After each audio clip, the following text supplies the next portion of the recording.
জেনে রাখবেন, যেই জমিনে ওসমান হাদির মতো যুবকদের রক্তের ফুটা লেগে যায়, এমন জমিন আর অন্যদের গোলামিতে পরিণত হয় না। শিকল আর শিকল দিয়ে রাখা যায় না।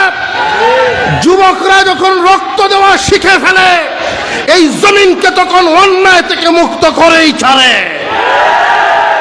যুগে যুগের এই ইতিহাস সাক্ষী রয়েছে, আল্লাহর রাসূলের উম্মতেরা যখন রক্ত দেওয়া শুরু করে দেয়, কোন জাতি এদেরকে দমাইতে পারে না। ভারতবর্ষে কখনোই হিন্দুর চাইতে মুসলিমরা বেশি ছিল না, কখনোই মুসলমানরা বেশি ছিল না, সংখ্যায় কম। এরপরেও এই ভারতবর্ষ মুসলমানেরা শাসন করেছেন কয়েকশো বছর। আল্লাহর জমিনে আল্লাহর আইন কায়েম করার জন্য মুসলমান তৈরি হও। এই জমিনে জালিমদের আর কোন সিংহাসনে দেখতে চাই না। তৈরি হতে হবে তোমাদের, জায়গায় জায়গায়, যুগে যুগে। মনে প্রাণে একটাই পণ করবা,